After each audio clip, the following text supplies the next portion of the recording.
kind of nice to have, some great contributions from your bench, especially Bruce and Kelly. Something you haven't had too often this year because of their injuries. Yes, definitely. Bruce brought a lot of energy off the bench, especially in the first half when we were down. Like he was able to help us to get important stops, to get some deflections and steals, scored some points for us. It just gave us some energy there at the beginning, and I thought that Kelly did a really good job throughout the whole game with playmaking, with scoring. He had a couple of verticalities and block shots at the rim. I thought that he played really well for us tonight. What happened when they switched the defensive tone for you guys in the last three quarters? You started guarding people really, really well. They started the game shooting 6 for 6. If team makes 18 points early in the game, the scoreboard is going to keep moving. Our biggest adjustment was the way we were guarding the ball, picking up even higher, making it harder for them to get into their actions, and really focusing on making those guys miss. That team is a very talented team. They're a really good defensive team. At the same time, they're 30th in making threes in NBA. That's one of their weaknesses.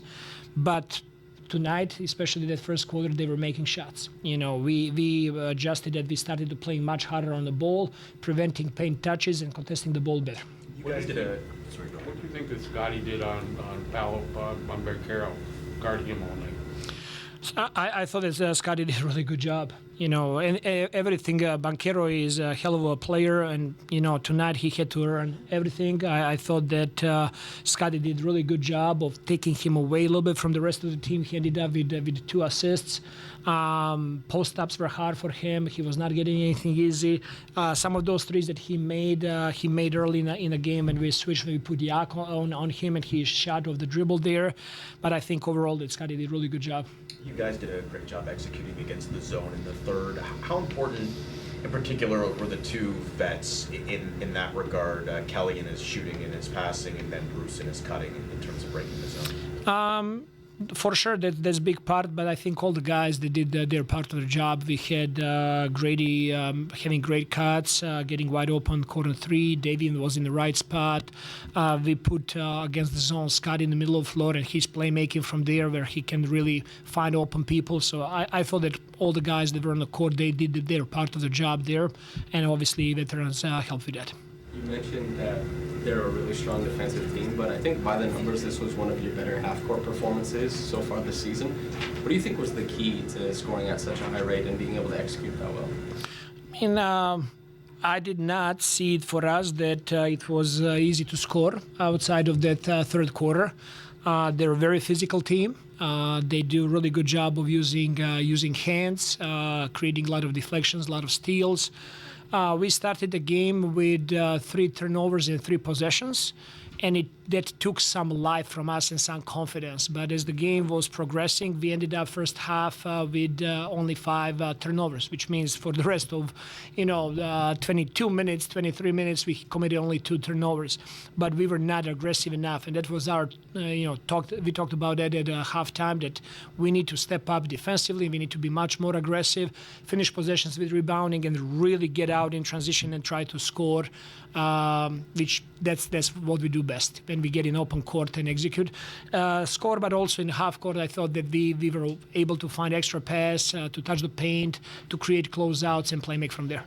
Coach, go ahead. Two-part question about Ulrich. What have you seen from him in terms of development, and do you think that he can have real minutes in the NBA by the end of the season? I think that Ulrich is doing an amazing job. I think that he's working really hard. I think that he's learning the game, learning terminology. There is a lot on his plate. He's learning, what it takes to be professional at this level.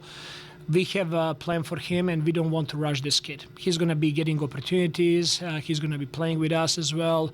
I'm really, really satisfied how our coaches and 905 team are doing a great job with him and slowly progressing the way he's performing and playing and learning. There is a lot for him to learn. And to be honest with you, those 2 minutes that he played tonight, I was so happy for him. You could see on his face, he was genuinely happy just to be on the floor there with his guys and to celebrate there. So I see a lot of potential with him, and we're gonna invest this kid and help him become an NBA player.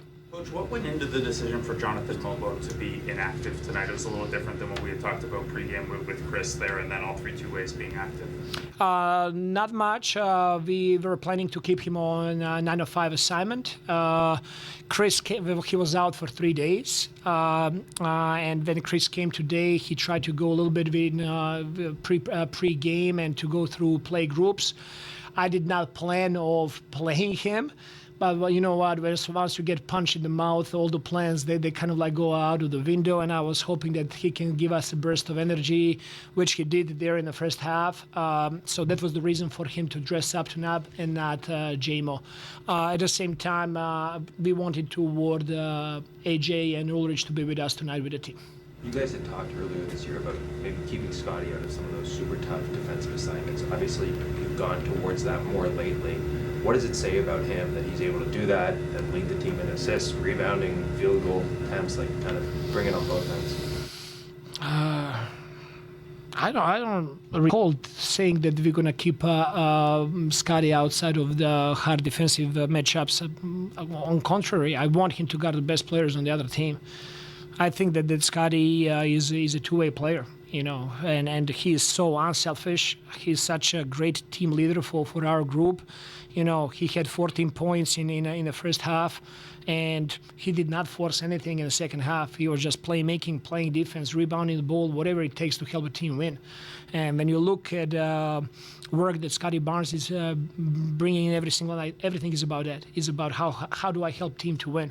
And tonight that meant to play more defense and to be focused on Banchero, which is physically exhausting. But he was our best matchup on him, and he did an outstanding job there, in my opinion. Coach, last one. In Scotty's first 2 seasons, he faced some criticism about his body language on the court.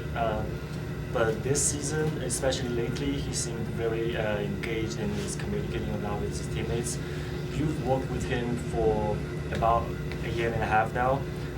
How have you seen him grow as a leader, and have you guys had any conversations about leadership? I cannot testify what was going on before I started working with Scotty. Since my day one with Scotty, I realized that he's all about the team. He is an amazing teammate. He loves on his teammates. He wants to be supportive with them. He's learning as a young player what leadership means, how he needs to communicate, and he's improving in all of those areas.